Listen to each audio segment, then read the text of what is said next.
오늘도 함께 시편 145편 1절 10절 말씀 제목을 따라서 하시겠습니다. 여호와를 찬양하라. 여호와를 찬양하라. 자, 시편 145편의 시제는 모든 생물의 소생을 만족케 하시는 하나님이면서 표준 타이시 찬송시로 되어 있습니다. 시편 145편은 다윗의 이름으로 든 마지막 시입니다. 시편 149편을 끝나고 나면 146편부터 시작해 50편까지는 할렐루야 시로 되어 있습니다. 할렐루야로 일부 학자들은 이 마지막 6편의 시편을 한꺼번에 묶어서 생각하려고 하는데 그건 잘못된 것이고요. 한 편 한 편마다 다 의미가 있다는 것을 우리는 기억을 하셔야 됩니다.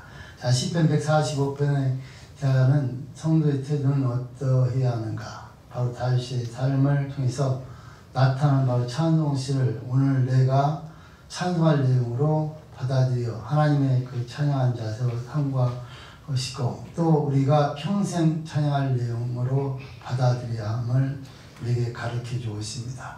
시편 145편의 주요 내용을 우리가 다음과 같이 분석할 수가 있습니다. 1절로 6절까지는 하나님의 광대하심을 찬양하라.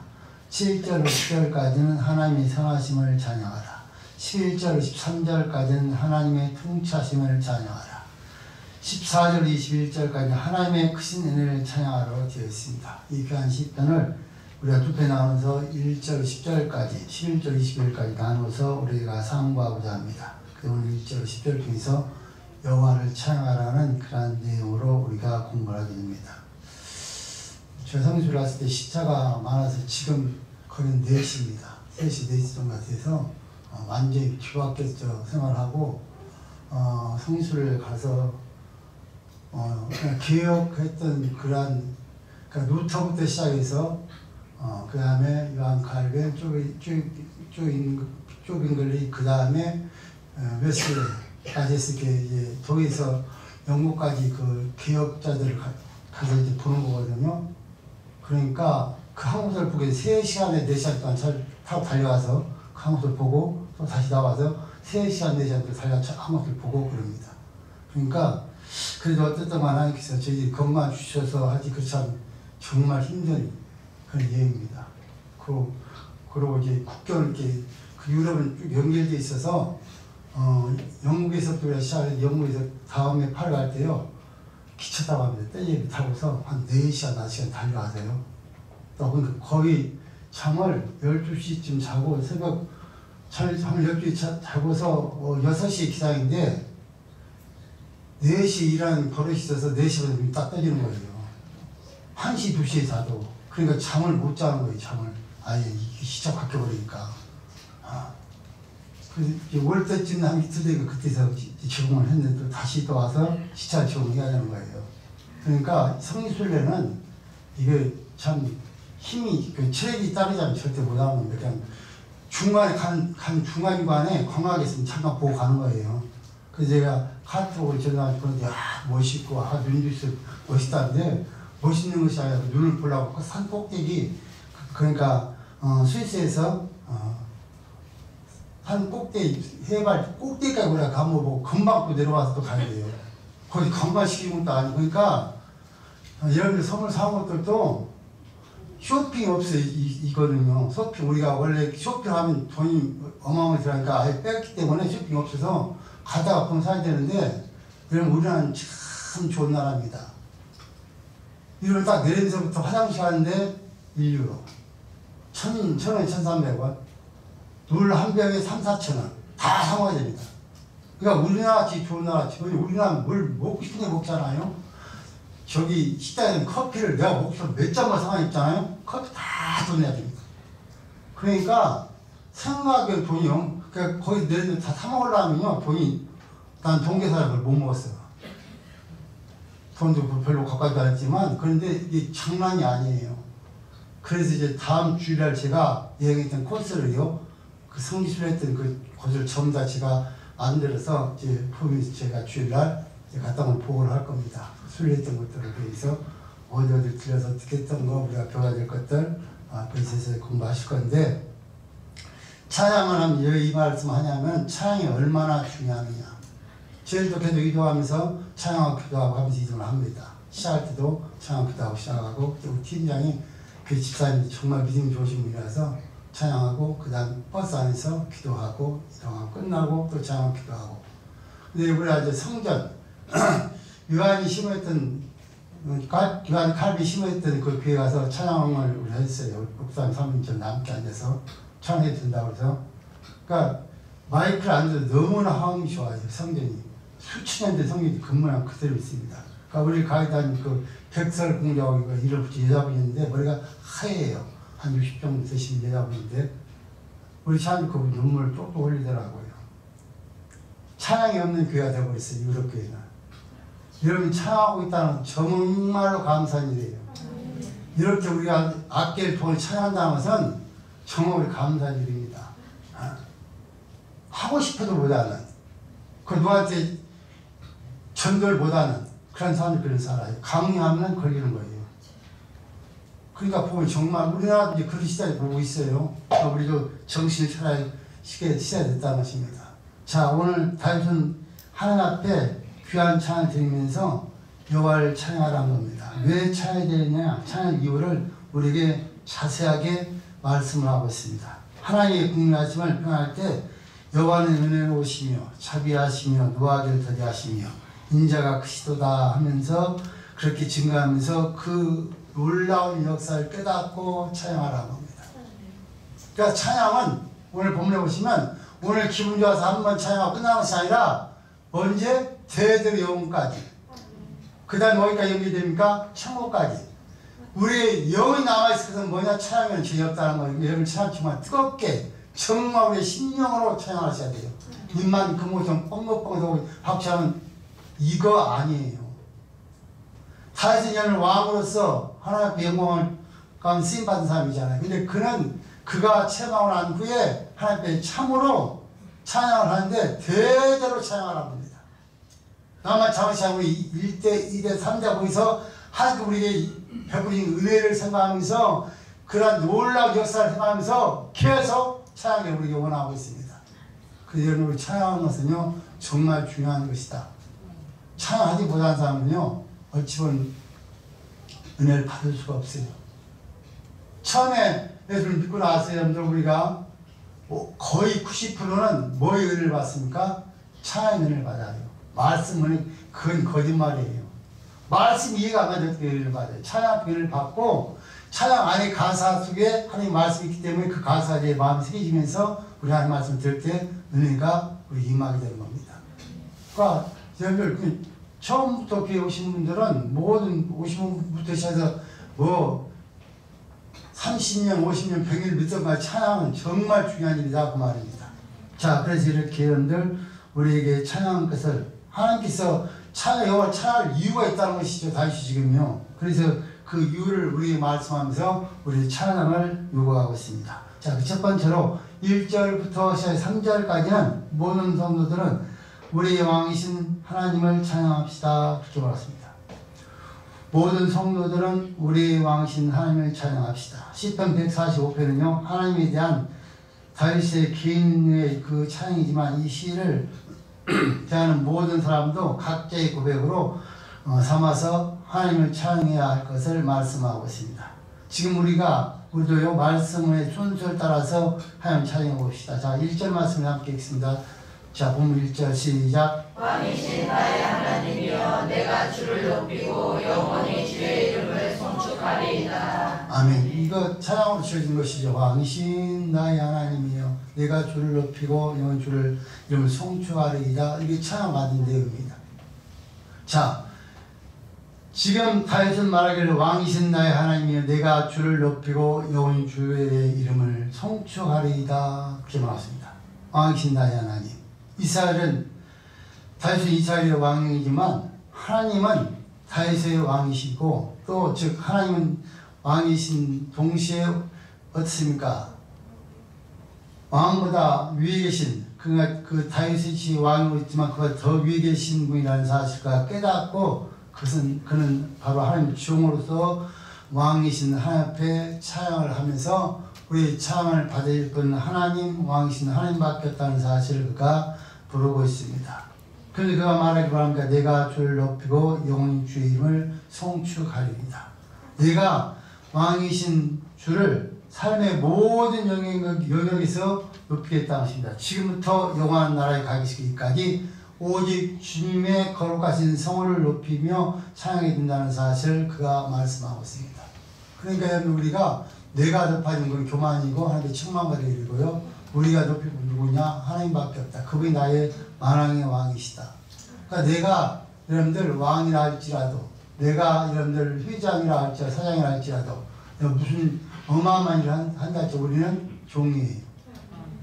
이 사실 잊어버리면 안 된다는 것입니다. 내가 주인인데 당연히 만왕의 왕이신 우리 하나님을 찬양하는 것이 마땅한 일이다. 그러니까 여러분들 우리가 찬양하는 정말 중요한 일이죠. 그래서 여러분들 만왕의 왕이 되신 주님 앞에 찬양하게 주님의 조언을 드립니다. 그럼 2절 말씀 우리가 함께 보신 2절에도요. 시작. 내가 날마다 주를 송축하며 영원히 주의 이름을 송축하리이다. 자, 1절 말씀의 반복입니다. 단순한 그냥 반복이라기보다는 시인의 가슴 속에 하나님을 향한 찬양이 한없이 흘러넘치는 모습을 드러내고 있습니다. 시인은 말합니다. 내가 날마다 주를 찬송하며 그렇게 말하고 있습니다. 그러가 시편 149편 6절 하반절에도요. 나도 주의 위대하심을 선포하리이다 하면서 자신이 하나님을 찬양하는 사람임을 자청하고 있습니다. 그러니까 여러분들 우리가 주님을 찬양하는데 어떻게 찬양한다고요? 내가 날마다 주를 송축하며 오늘만 하는 것이 아니라 기분 나쁘도 해야 되고요. 슬퍼도 해야 되고 즐거워도 해야 되는 것이 찬양이다. 그러니까 나와 입을 딱 열어서 너의 입술에서 창이 나오고 있다. 그럼 그분은 은혜가 지금 충만한 거예요. 그런데 입을 딱 열면 세상 유행어가 나오고 있다. 이분은 은혜가 전혀 없는 사람이에요. 여러분 스스로 자신들을 점검해 볼 수 있는 거예요. 여러분 입을 딱 열었을 때 창이 나오면 그래도 하는 은혜가 있는 사람이에요. 근데 입을 열었을 때 세상 노래가 여러분들 세상에 그 즐기는 노래가 나오고 있다면 그 사람은 전혀 하나님과 상관이 없다는 거예요. 여러분 자신들 한번 점검해 보세요. 여러분 충만하면요 입만 열면 창이 나와요. 그런데 충만하지 아니하면요 입만 열면 세상에 좋은 노래들을 불러요. 그러니까 병든 징조예요. 그게. 그래서 여러분들 스스로 점검해 보시면 돼요. 내 입에서 어떤 말이 나오고 있는가, 어떤 노래가 나오고 있는가를. 그래서 오늘 시인은 내가 날마다 주를 송축하며 그렇게 말하십니다. 그러니까 찬양은 여러분들 한마디 연속적이라는 것이 연속적이라는 것이죠. 그래서 하나님 찬양하는 일은요 일상적이면서도 정적인 일입니다. 세상의 어떤 일 때문에 찬양을 거스려서는 절대 안 된다는 말이죠. 그래서 찬양 우리 삶에 또한 가장 필요함과 동시에 가장 즐거운 일이고 축복된 일인 것을 깨닫기를 주님 조언을 냅니다. 그래서 여러분 우리가 아무리 답답하고 그 힘든 일이 있어도 찬양하면요 마음이 편해지고 또 여러분들 우리가 확신이 생기게끔 되어 있습니다. 자, 두 번째는 하나님의 찬양은 영속적이라는 것입니다. 그래서 여러분들 영원히 주의 이름을 송축하리이다. 하나님은 찬양한 일이며 이 땅에서 대대로 할 일이고 또 우리가 죽어난 다음에 천국에 가서 계속될 것이 바로 찬양입니다. 그러니까 그러니까 만약에 이 땅에서 우리 찬양 많이 하지 않는 사람이 천국 어디 있어요? 천국 가서 울려고 내가 왔나. 이번 여행하면서 보니까요 정말 유럽은 그 남중이가 유럽을 갔다 와서 그 노래를 지었나 봐. 저 푸른 초원 위에 그늘 같은 집을 짓고 사랑님과 함께 전부 다 초원이에요. 전부 다가요.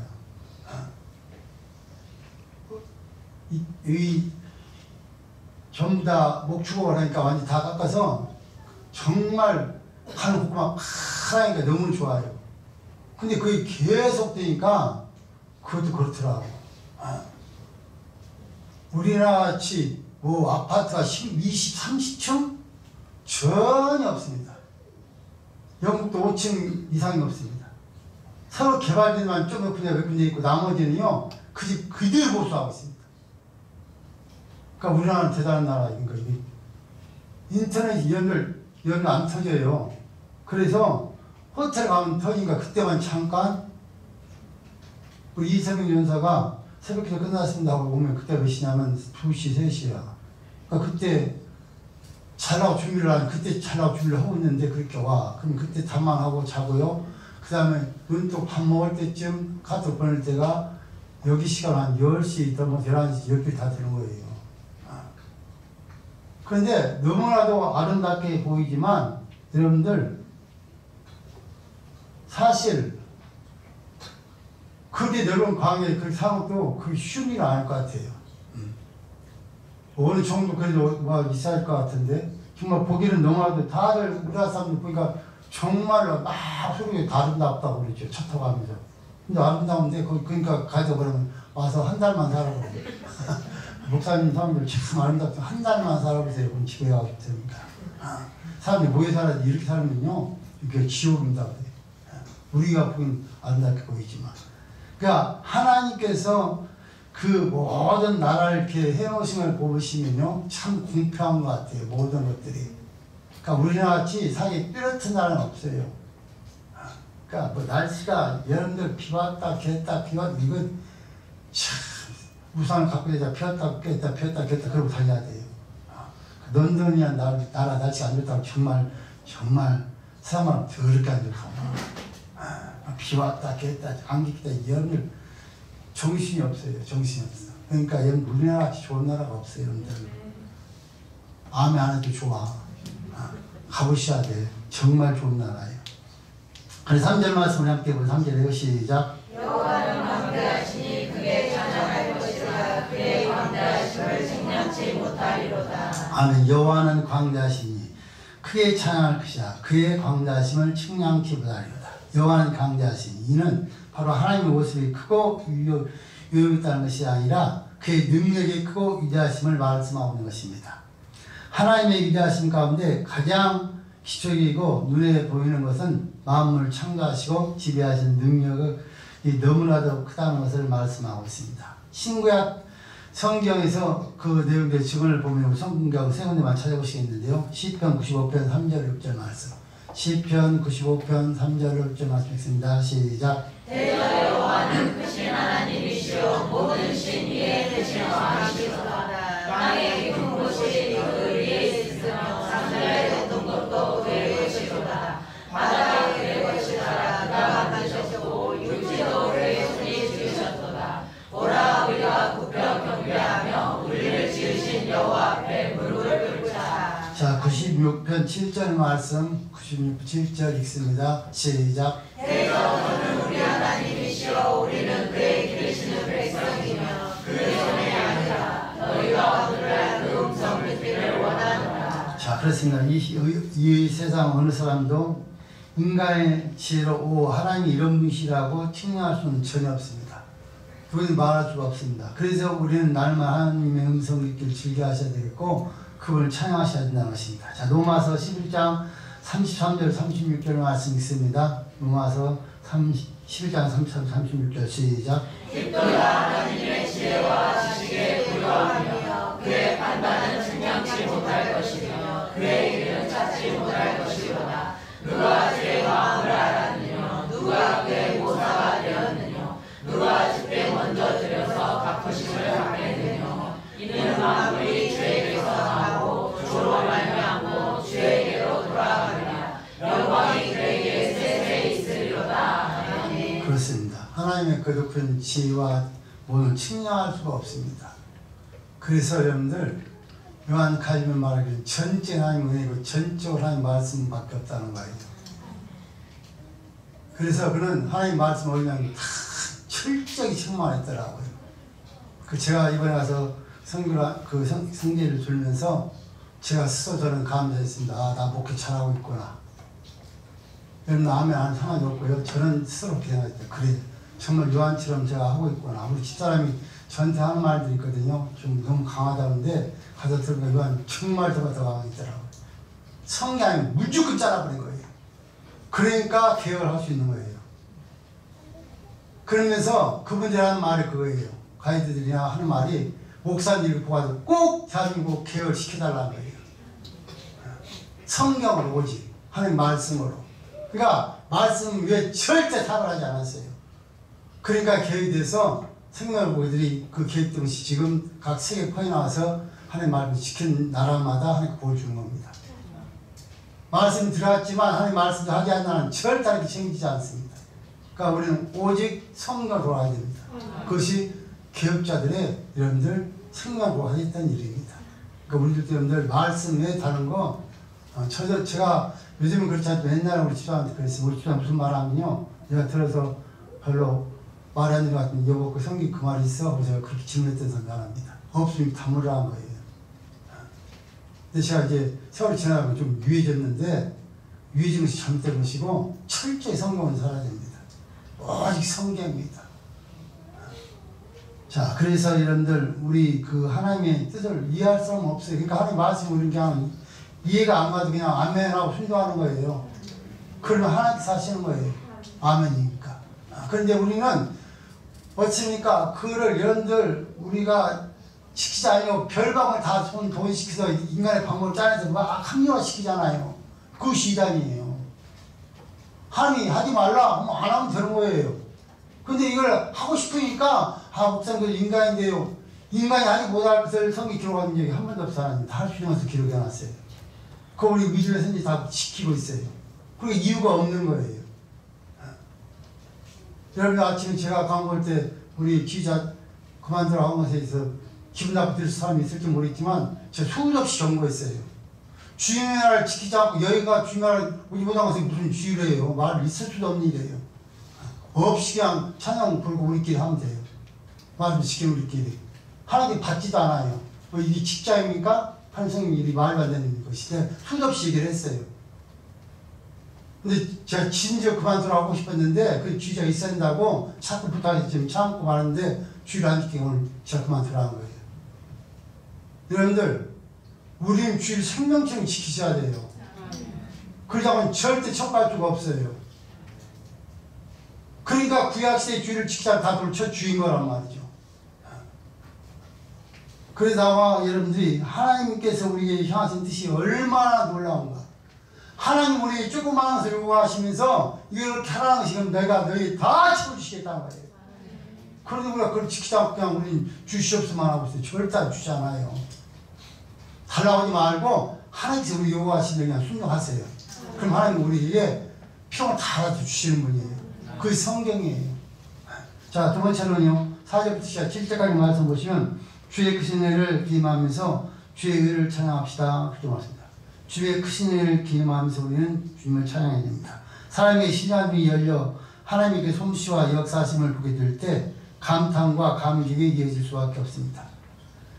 황홀함을 감출 수가 없고 동시에 자기 시야에 나타나는 하나님의 한 부분을 진술하지 않을 수가 없습니다.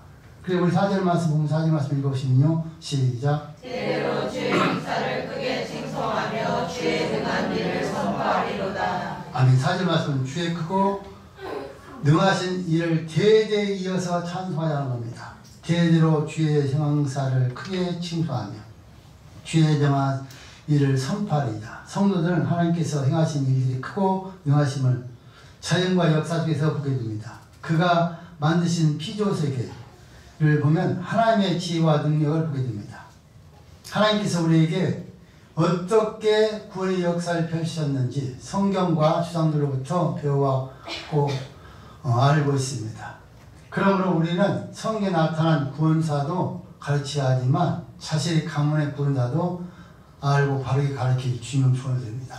성경의 구원사 가르쳐야 됩니다. 그쵸, 우리 가족이 다 모이서요, 우리 가족을 하나님께 어떻게 구원하시 인도하시는가를 찾아 손손 가르쳐야 돼요. 그건 어차피 여러분 직접 체험한 일이잖아요. 그러니까 여러분들이 성경보다 더 담대하게 말할 수가 있어요. 왜? 내가 체험을 했으니까. 내가 아파서 죽을 수밖에 없어 이렇게 보내주셨고 치료해주셨고 지금 이렇게 살고 있고 그래서 우리는 더하면 잘생겨야 되고 성경도 이렇게 하고 있다는 것을 여러분 우리는 자세하게 가르쳐줘야 돼요. 그래서 우리 자녀들이 그걸 이어서 계속해서 그런 일을 받기 위해서 최선을 다할 수 있도록 그렇게 하시고 가정마다 꼭 가정예배를 꼭 들으세요. 가정예배 들어야 쉬고 있는 사람들 회개하시 꼭 다시 들으셔야 돼요. 왜? 가정예배 드리면 그렇게 우리 함께 찬양하면서 기도하면서 그런 말을 할 수가 있지 언제 여러분 그런 말해요? 할 수가 없어요. 다들 바빠서 언제 일합니까? 내일 학교하고 뭐 갔다 오고 돌아오면 여러분들 아빠 직장하고 갔다 오면 얼굴도 못 볼 시대가 되어버렸잖아요. 그러니까 시간 정해서 그 예배하면서 함께 여러분들 하나님이 그 역사를 나누는 일, 이건 너무나도 중요한 일이라고 말이죠. 이 과정에 자신의 그런 교회 그 가문을 통해서 있었던 여러 가지 역사들, 또 하나님께 우리에게 있었던 모든 일들을 여러분들 우리가 사실 할수 말씀 맨날처럼 한 집에서 1대, 2대, 3대, 4대 모여서 한다면 너무 좋겠죠. 그걸 계속 가르친다면. 그래서 우리 자녀들이 나중에도 정말 잘 믿을 수 있도록 이런 우리가 살아서 우리가 우리 자기 물려줄 수 있는 믿음이 주님밖에 없어요. 돈을 아무 수천억을 물려줘도 믿음 물려주지 않으면 그걸 하루아침에 없애요. 10원짜리 하나 안 줘도 믿음을 챙겨주면은 그 자는 틀림없이 하는 축복을 줄 줄 믿습니다. 그러니까 믿음의 대를 이으셔야 돼요. 믿음의 대를. 자, 이사야 38장 18절 말씀, 19절 말씀, 이사야 38장 19절 말씀 읽습니다. 시작. 오직 산자 곧 산자는 오늘날 내가 한 것과 자기와 주께 감사하며 주의 신실한 아비가 그 자녀에게 알게 하리이다. 그렇습니다. 이 사람 말한다. 오직 산자 곧 산자는 오늘 내가 하는 것과 같이 주께 감사하며 자기가 지금 감사하는 것처럼 주께 감사하는 것처럼 주의 신실한 나비가 그 자기가 알게 하리라. 그러니까 계속 너희는 왜 감사했냐? 너희는 왜 이렇게 시작하는 것을 알고 알려야 된다고 말이에요. 그러니까 그 과정들이 아름답게 될 수 있어요. 믿음으로. 알려주지 않고 세상과 알려주면요 언제 망할지 모릅니다. 그러니까 계속해서 우리가 지금 하나님께서 감사할 거, 우리를 어떻게 역사인 것을 계속 알려주기를 주님은 조언을 드립니다. 성경이 그렇게 하라는 겁니다. 제 목사님 내가 하라는 것이 아니라 성경 말씀입니다. 자, 우리 지난 날 죄 가운데 살았던 그런 시절 여러분들 더 이상 기억하지 말고 여러분 다 지워버리고 하나님께서 우리와 함께 하셔서 우리를 어떻게 인도하시고 지금도 어떻게 우리를 인도해 나가고 계신가를 여러분 우리는 계속해서 전해야 됩니다. 그래서 창세기 28장 14절 말씀도 읽어보시면요. 창세기 28장 14절 말씀 시작. 내 자손이 땅에 이끌같이 되어서 풍성하게 평만할지며 땅의 모든 족속이 너와 내 자손을 인하여 복을 얻으리라. 왜 알려줘야 되느냐? 지금 여러분들 창세기 말하면서 내 자손이 땅에 티끌같이 되어서 그러니까 많이 쓰자 동사무복에서 편만할지며 땅의 모든 족속이 너와 내 자손을 인하여 복을 얻으리라. 복 받기 위해서 여러분 가르치라는 거예요. 그 자녀들 다시 나와서 전부 다 그들 때문에 우리 자녀들 때문에 우리들 때문에 통상국에는 모든 영혼이 복을 받게 된다. 그러니까 우리는 하나님의 그 역사를 알고 계속 증거해야 된다. 그 말입니다. 자, 그러면 기독교 가문의 각 세대 간에 반드시 실시할 것은 다음과 같습니다. 첫째, 앞선 시대로부터 하나님을 믿고 섬기는 찬란한 역사를 계승해야 되는 것이고요. 두 번째, 신앙의 전통을 소중하게 유지 발전시키면서 자기의 말씀과 행동으로 가르쳐야 됩니다. 세 번째, 신앙의 도를 잘 정리하여 다음 세대의 말과 행동뿐만 아니라 기록으로 남겨 반드시 전해야 할 것이 우리의 삶입니다. 그러면 우리는 자자손손 복받고 살 수 있습니다. 자, 두 번째 5절 말씀을 함께 읽어보면 본문 5절 시작. 주의 존귀하고 영광스러운 영광과 주의 인사를 나는 묵상하리이다. 아멘. 하나님의 존귀와 영광스러운 위엄을 늘 묵상합니다. 그렇게 말했습니다. 주의 존귀하고 영광스러운 위엄과 주의 기사를 나는 묵상하리이다. 자, 시인은 믿음의 눈으로 하나님 보좌를 봅니다. 하나님 보좌, 특히 요한계시록 4장 5절에 나타난 보좌를 보는 자는 삼중으로 표현합니다. 존귀, 영광, 위엄의 보좌라고 말씀하면서 그 보좌의 믿음으로 보는 자가 보는 자는요, 보좌가 역사의 근거가 되고 중심임을 깨닫게 됩니다. 그래서 우리들도 여러분들 주의 그 위엄과 주의 기사를 나는 묵상하리이다 한 것처럼 나와 여러분의 베푸신을 날마다 묵상하면서 하시길 주님으로 소원을 드립니다. 이스라엘 백성도 어떻습니까? 그 창조, 출애굽 또한 신의 산의 언약 등 구약이라는 사건들을 여러분들 어떻습니까? 묵상했고 예수님의 성육신, 십자가의 대속과 부활, 승천에 대해서 신약 성도는 그것들을 묵상하면서 살아가고 있습니다. 나와 여러분도 우리에게 하나님께 하셨던 역사들을 날마다 묵상하시면서 그러니까 그것을 절대 잊어버리면 안 돼요. 나의 베푸시던 은혜를 날마다 묵상하셔야 돼요. 하나님께 내가 이렇게 어려울 때를 도와주. 그러면 절대 배반하지 않고 잘 섬기죠. 근데 그걸 다 묵상하자고 잊어버리니까 범죄하는 거예요. 그런데 문제는 그겁니다. 나에게 범죄하고요 못된 짓 하면 이러면 하나님께서 어떻습니까? 그냥 놔둡니까? 아니에요. 하나님 살아계시기 때문에 틀림없이 징계합니다. 그러니까 나와 여러분이 행한 대로 여러분 우리에게 하나님께서 우리가 행한 대로 우리가 받고 사는 거예요. 그래서 성경이 절대 변하지 않는 진리가 뭡니까? 너희가 무엇을 심든지 그대로 거두리라 합니다. 절대로 변하지 않는 진리입니다. 내가 심은 대로 거둡니다. 그러니까 내가 콩을 심으면 콩을 거두는 거예요. 어떤 분들은 콩을 심어놓고 믿음이 좋아서 있습니다. 금이 나올 줄로 꿈 깨세요. 절대 금 안 나옵니다. 금을 심어야 금이 나옵니다. 근데 우리는 너무나도 용감해서 콩을 심어 금 달라고 열심히 기도합니다. 여러분 그런 법은 없어요. 절대 성경에 변하지 않는 진리에 절대 그런 일이 있을 수가 없어요. 그러니까 여러분들 우리가 잘 심고 열매를 거두셔야 한다는 말입니다. 그래서 나와 여러분이 정말 하나님께 한 그런 역사를 감사하면서 날마다 묵상하시면서 나에게 주셨던 그런 은혜들 절대 잃어버리지 말고 여러분 기여하면서 하시길 주는 조언드립니다. 자, 세 번째 6절 말씀 읽어보시면 6절에 시작. 사람들은 주의 두려운 일에 제대로 말할 것이요 나도 주의 광대하심을 선포하리이다. 아멘. 주의 두려운 권능과 위대하심을 선포하자는 것입니다. 사람들은 주의 두려운 일에 세를 말할 것이요 나도 주의 광대하심을 선포하리라. 자, 사람들은 주의 두려운 일에 세를 말할 것이요. 이 말씀을 시작하면 공포를 자아내는 하나님의 사역을 유력이라고 말할 수 있습니다. 성도들이 자신의 눈으로 한 역사를 역사를 따라 가보면 자신들을 중심으로 한 죄악에서 본원하시는 은혜의 역사임을 우리가 확인할 수가 있습니다. 그 대표적이고 구체적인 사례가 출애굽 사건입니다. 동시에 이 사건은 애굽의 입장에서는요 죄악에 대한 심판이었습니다. 그러니까 애굽의 죄악이 강용하니까 심판하고 애굽이 심판하고요 거기에 있었으니까 하나님 찾고 하나님 뜻을 하려고 무분치는 이스라엘을 구원이 되는 사건입니다.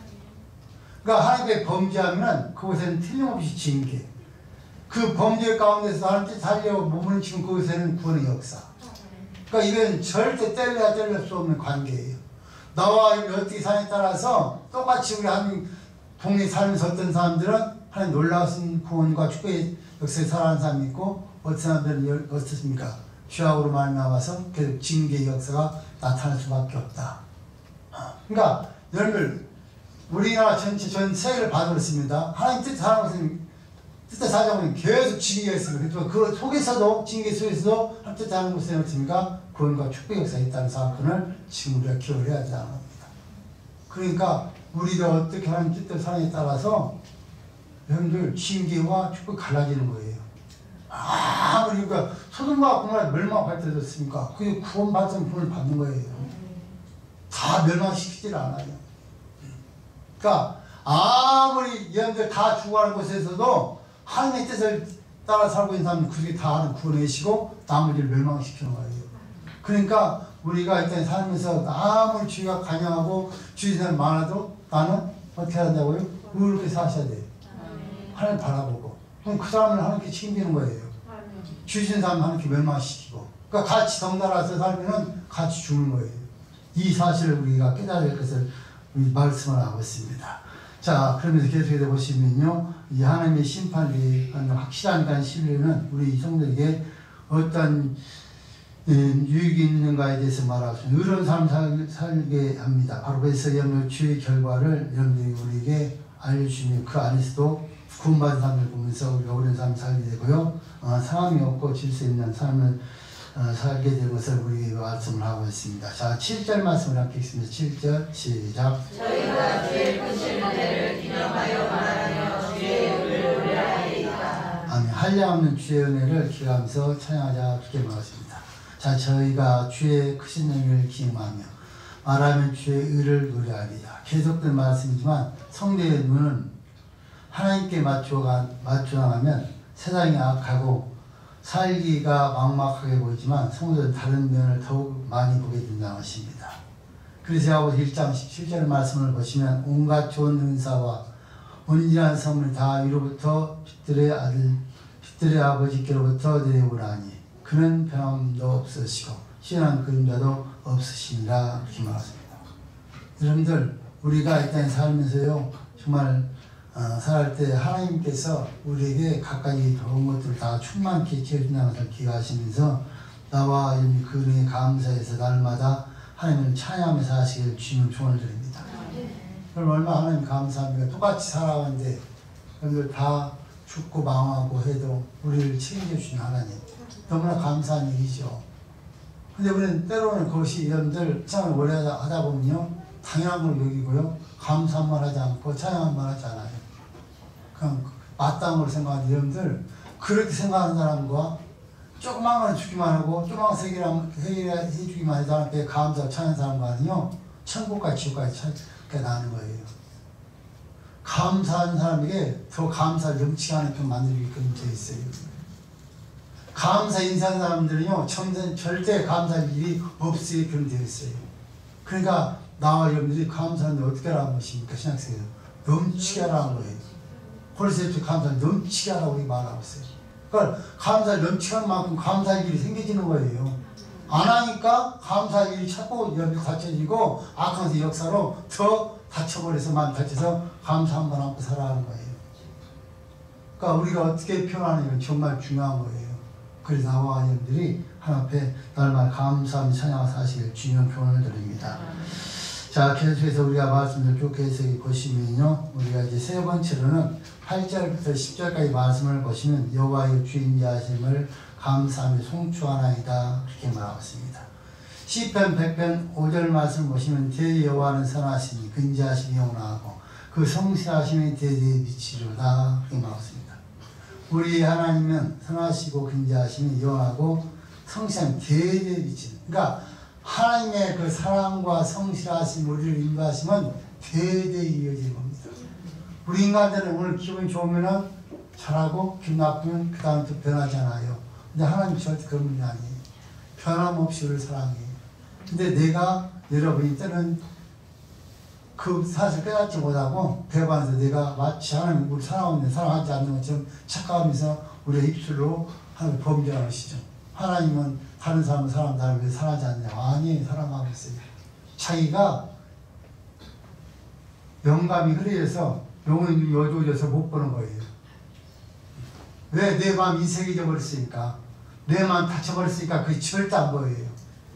그래서 하나님 말하니까 어제나 오늘이나 영원토록 동일하시다, 그렇게 말해요. 하나님 절대 변하지 않아요. 어저께 하나님이 똑같아요. 내일 하나님도 똑같아요. 근데 내가 어떻게 보느냐에 따라서 하나님이 좋으신 하나님 될 수도 있고 악한 하나님 될 수도 있어요. 악한 하나님이 됐다는 뭡니까? 바로 내가 마음 다쳐버렸다는 거예요. 그러니까 하나님의 그 사랑을 우리가 못 보는 거예요. 그러니까 어떻습니까? 마귀가 그때 더 우리를 넘뜨려서 강하게 역사해서 하나님과 관계를 떨어뜨리려고 해요. 그때 주 이름을 물리치고 우리가 하는 그 사람을 깨달았는데 그러지 못해요. 그런데 여러분들 이 사실을 깨닫고 나와 여러분들이 하나님의 원하신 뜻을 알아 살아가길 주님 초원드립니다. 그래서 8절 10절 말씀에 여호와여 주의 사랑을 감사 성취하나이다 하면서 그 말씀 우리 8절 말씀 안 읽어보면 8절에요. 시작. 여호와는 의로우시며 자비하시며 노하기를 거디하시며 인자하심이 크시도다. 자, 아멘. 자, 여호와는 의로우시며 자비하시며 노하기를 더디하시며 인자하심이 크시도다. 자, 이 말씀을 성경에서 하나님께서 우리 인간을 대하실 때 가장 많이 쓰시면서 또 가장 사실에 입각한 말씀입니다. 자, 우리 다음 출애굽기 34장 6절로 7절 말씀 읽겠습니다. 출애굽기 34장 6절로 7절 시작. 여호와께서 그의 앞으로 지나시며 강구하시되 여호와라 여호와라 자비롭고 은혜롭고 노하기를 더디하고 인자와 진실이 많은 하나님이로라. 인자를 찬대까지 베풀며 악과 가실과 죄를 용서하나 형벌받을 자는 결단코 면제하지 않고 악의 악을 자녀 상사대까지 보응하리라. 그분이 하나님이에요. 여호와께서 그 앞으로 지나시며 방파하시되, 하나님께서 이스라엘 백성들을 인도할 때 앞으로 방파하시고 여호와로라 여호와로라 자비롭고 은혜롭고 노하기를 더디하시고 더디하고 인자와 진실이 많으신 하나님이시로다. 인자, 사랑을 언제까지? 천대까지 베풀며 악과 과실과 죄를 용서하나 형벌 받을 자는 결단코 면죄하지 않고 아비의 악을 자녀손 3, 4대까지 공하시리라. 하나님은요, 나를 사랑하셔서 모든 은혜를 베풀어 주십니다. 그렇지만 죄를 용서하시지만 이런 결단코 죄를 멸치 못할 그런 쉬운 죄는 하나님께서 어떻습니까? 3, 4대까지 하나님께서 보호하신다고. 그러니까 나와 여러분들이 복받을 일을 하시면 천대까지 볼 주시는 거예요. 하나님은 계속해서 천대를 여러분 천대를 한번 생각해 보세요. 천대면 여러분들 그 연수를 계산하면 어마어마만큼 하지 않아요? 1대 100세 그러니까 50만 계산해도 천대를 한번 계산해 보라고. 그러면 몇 년인가? 우리 하나님은 하나님 말씀 순종한 볼 주겠다는 것이. 그렇지만 복받지 못하고 죄를 짓고서 면하지 죄를 꼭 받을 사람들은 3, 4대까지 봉하겠다는 것이죠. 3, 4대를 봉하면요 그 쉽지 말이 싫다 말이 됐다는 거예요. 그러니까 나와 여러분들이 복받는 비는 딱 정해져 있어요. 성령 전체를 봐. 하나님 뜻대로 살면 돼요. 그럼 하나님을 책임진다는 거예요. 그렇지만 그렇지 않지 않으면 절대 놔두지 않고 오늘 틀림없이 봉헌을 하겠다는 것입니다. 자, 이 말씀을 통해서 우리가 8절 말합니다. 첫 번째, 하나님 여호와는 뭐라고요? 은혜로우시며 그렇게 말합니다. 자, 여호와는 자기 백성에게 은혜를 베푸십니다. 은혜는 아무것도 받을 자격이 없는 자에게 그리스도 안에서 값없이 공급하시는 하나님의 호의를 말하고 있습니다. 그러면 그 은혜를 말할 때 하나님의 사랑이라고 치게 됩니다. 두 번째는요, 여호와는 긍휼이 많으십니다. 자, 긍휼이 많다는 것은요, 여호와는 자기 백성을 긍휼이 많다는 것은 바로 하나님의 은혜가 우리를 향할 때 그 긍휼의 형태로 취하겠다는 것입니다. 하나님께서 주시는 최고의 그 사랑의 표현이 긍휼입니다. 그러니까 긍휼은 바로 사랑을 표현하는 것이기 때문에 하나님께서 여러분들 우리를 어떻습니까? 사랑하시되 긍휼을 베푸셔서 십자가에 친히 못 박혀 죽으시고 우리 죄를 용서하신 거예요. 긍휼을 베푸니까 얼마나 큰 사랑이고 말로 다 누가 나와 여러분들 죄를 죽으시겠어요? 우리 부모도 할 수 없는 거예요. 하나님만 우리 예수님 하실 수 있는 그런 긍휼을 우리에게 주신다는 겁니다. 그 다음 절반가 여호와는 노하기를 더디하십니다. 자, 노하기를 여시합니다. 자, 여호와는요 우리 노하기를 더디하십니다. 이는 하나님께서 대한 자의 쓰기 적답은 용어입니다. 만약 우리가 하나님 범죄할 때 하나님 그걸 치면요 저부터 사람 하나도 없어요. 우리 여기는 다 죽어야 돼요. 근데 하나님께서 우리를 사랑하셔서 노하기를 더디하시기 때문에 지금 살아있는 거예요. 여러분 그러잖아요. 우리가 기도하다가 왜 저렇게 죄진 사람 놔두는지 모르겠다고. 하나님께서 여러분들 그들에게 여러분 노하기를 더디하시기 때문에 그래요. 깨닫고 돌아오라고. 근데 어쩌면 기다리다가 돌아오지 않으면 결국에는 심판을 받을 수밖에 없는 거예요. 그러니까 나와 여러분들이 정말 하나님 앞에 빨리 깨닫고 돌아오기 주님을 소원드립니다. 옆에 사람들 한번 말할까요?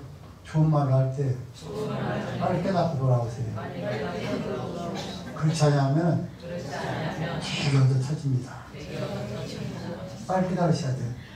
하나님께 우리 참고 인내하실 때 빨리 깨달으셔야 돼. 그렇지 않으면 여러분 스스로가 여러분 자신을 아니까 내가 어떤 상태인지 깨닫지 않고 돌아오지 않으면 틀림없이 하나님은 우리를 징계할 수밖에 없다. 하나님 참으실 때 돌아오셔야 돼. 그래야 빨리 나와 회복돼서 할 수 있어요. 그렇지 않고 여러분들 고집을 부르고 여러분 하나님과 한번 해보겠다고 제가 해봤어요. 근데 나만 깨지고 박살나지 전혀 하나님 이상이 없어요. 그러니까 빨리 깨닫고 돌아오신 은혜예요. 뭐 깨닫자고 저처럼 한번 고집을 부르고 한번 되기를 해보세요. 거지가 돼. 아주 거지를 만들어서 손 들고 오게 만들어. 그러니까 절대로 하나님을 대해서 안 됩니다. 자, 내용부터 뭐합니까? 여호와 인자하심이 크십니다. 크시도다. 자, 여호와는요 사람에게 인자하심이 큽니다. 하나님은요 사람에게 회개하는 자에게 인자를 풍성하게 내리신다는 겁니다. 여러분 보세요. 워낙 하나님 말씀 듣지 않고 정원으로 왔을 때 결국 그때 풍랑을 만나서 어떻습니까? 바다에 던져서 고기가 삼켜버리잖아요. 그거 어떻습니까? 결국 고기 뱃속에 대해서 깨닫고 얘기하는 거예요. 그 전 저 혼자 잘났다고 지 생각이 옳다라고 주장하다가 거기 뱃속에 들어가서 캄캄해 보니까 푹신했으니까 회개하는 것을 그곳에서 하나님께서 토해서 살리잖아요. 우리 하나님 그렇게 인자가 막 사람이 많으신 분이에요. 나오는 회개만 하면 다 용서하신 거예요. 죽을 죄를 지었다 할지라도. 그런데 회개하지 않으면 틀림없이 제가 치를 수밖에 없다. 그러니까 빨리 회개하셔야 돼. 깨닫고. 그럼 어떠한 위치에 있든 간에 하나님 우리를 회복시켜주겠다는 겁니다. 자, 우리 9절 말씀 있으나 9절 시작. 여호와께서는 만유를 선대하시며 아멘. 자, 그러니까 여호와께서 만유를 선대하시는 그 신 모든 것에 국리를 베푸시도다. 자, 하나님 스스로 선하시고 또 만유를 선하게 창조하시고 만유를 선대하십니다. 선대하다는 것은 지으신 모든 것에 은혜와 국리를 베풀어 준다는 뜻을 담고 있습니다. 자, 우리가 살아있는 자연과 인간의 삶 속에서 하나님이 선하신 역사를 보편성을 살펴봅니다. 하나님께서는 우주와 인간 역사에 상세하게, 섬세하게 그런 법칙을 적용시키면서도 어느 쪽에서도 치우침을 없이 누구에게도 한결같이 적용하시는 만유를 선택케 하신 겁니다. 우리는 때로는 인간이기 때문에요. 오늘 법이 정해져 있어도 그래도 내가 살아남을 법을요. 법대로 하지 않고 좀 여러분들 용서를 하려고 그래요. 인간은요. 하나님은 절대 그러지 않습니다. 나와는 똑같이 공정하게 잘났던 못났던 많건 적던 간에 공평하게 역사하시는 하나님이시다. 그러니까 하나님만이 공평해요. 우리 인간 여러분들 아니라고요? 아니 저도 그래요. 저도 정말 냉정하지만 때로는 그래도 내가 사람하고 정이 더한 사람 있잖아요. 그 사람한테 좀 일을 하려고 그래요. 근데 내 마음에 안 드는 사람한테 더 강하게 하려고 하잖아요. 그것이 인간이에요. 하나님은 공평하게 하겠다는 겁니다. 그러니까 절대 하나님께서 하신 역사 속에서는 여러분들 조금이라도 여러분들 잘못된 법이 없어요. 정말 다 옳은 것이다 그 말입니다. 그래서 하나님께서 그 주신 모든 국률을 베푸시면서 모든 것을 공평하게 판단하시겠다면서 오늘 그 하나님께서 국률을 베푸셔서 우리 피조물들이 깨닫고 돌아오게 원하겠다는 겁니다. 자, 10절 말씀 있습니다. 10절에 시작. 여호와여 주의 지으신 모든 것을 주께 감사하며 주의 성도가 주를 송축하리이다. 아멘. 여호와의 주의 지으신 모든 것이 주께 감사하며. 그러니까 감사해야 될 대상이 누굽니까? 모든 피조물이에요. 그러니까 모든 피조물을 하나님께 감사하신 성경이에요. 그러니까 여러분 어떻습니까? 사람이 짐승의 모든 것들이 다 감사는 당연한 거예요. 하나님께서. 왜 하나님께서 창조하셨기 때문에. 그러면서 말씀하지 뭐라고 합니까? 주께 감사하면 주의 성도가 주를 송축하리라. 성도는 당연히 하나님 찬양하는 것이다 그 말이에요. 만약에 나와 있는 찬양이 없다면 여러분들 이건 있을 수가 없는다 그 말이죠. 주께 감사하면 찬양은 당연한 것이고 나와 여러분들이 해야 될 일이란 것입니다. 그래서 시인의 감사, 찬송의 두 가지 그 사실을 깨닫게 되는데요. 첫째, 감사의 그 보편성입니다. 하나님을 알게 되면 인생뿐만이 아니라 지으신 모든 것이 그의 지혜와 능력과 선하심을 찬양하게 됩니다. 그 시편 119편 1절 말씀을 보시면 하늘이 하나님의 영광을 선포하고 풍천이 그 손으로 하신 일을 나타낸도다 그렇게 말씀하고 있고요. 두 번째로 감사의 다양성입니다. 하나님께서 하늘에서는요 천사들과 영광을 입은 성도들이 땅에서는 또 하나님의 그 백성들이 존경과 사랑과 순종하는 으로 하나님을 하나님께 감사해야 됩니다. 그래서 시편 103편 1절 2절 말씀을 보시면 내 영혼아 여호와를 송축하라 내 속에 있는 것들아 다 그 성호를 송축하라 내 영혼아 여호와를 송축하며 그 모든 들 잊지 말지어다 이렇게 말하고 있어요. 그 나왔는데 당연히 하나님을 찬양하지 마땅한 일이고 하나님께서 나와주는 베푸시는 절대 잊어버리면 안 돼요. 잊어버리니까 문제예요. 우리 여기 보시면 우리 모든 성도들 하나님께 받는 게 너무나 많잖아요. 이런 그 은혜를 처음에 받았었으니까 참나 감사하고 눈물로 기도하고 하나님께 충성하겠다 봉사하겠다 다들 우리가 자기들 나름대로 가슴에 다 새겼을 것이잖아요. 근데 세월이 지나면 다 흐려졌어요. 그래서 감사도 않고 삶도 하지 않고 살아가요. 능력한 건 힘이 되어버렸다는 겁니다. 자, 오늘 여러분들 본문을 통해 꼭 기하십시오. 시편 145편은 왕이신 나의 하나님이여 내가 주를 높이고 영원 주의 이름을 송축하리이다는 여러분들 시작을 해서 여러분들 21절에는 그렇게 말합니다. 내 입이 여호와의 영예를 말하며 모든 육체가 그의 성을 영원히 송축하리라고 그것을 맺습니다. 그러니까 우리 모두 우리가 영원히 찬양해서 마땅한 일이라고 하십니다. 오늘 내가 먼저 받은 일을 찬양할 때 이 찬양에 대해 우리가 합류하게 되고요. 또 더 나아가서는 또 계속해서 우리 은혜 받은 자들이 그 찬양에 대해 합류해서 주님께서 우리에게 주신 특권을 가지고 지금부터 대대로 찬양하고 천국 가서 찬양할 것을 우리에게 요구하는 것을 보시면서 나와 여러분들 삶 속에 찬양이 쉬지 않고 이어지기를 주님의 이름으로 축원을 드립니다. 살아계신 하나님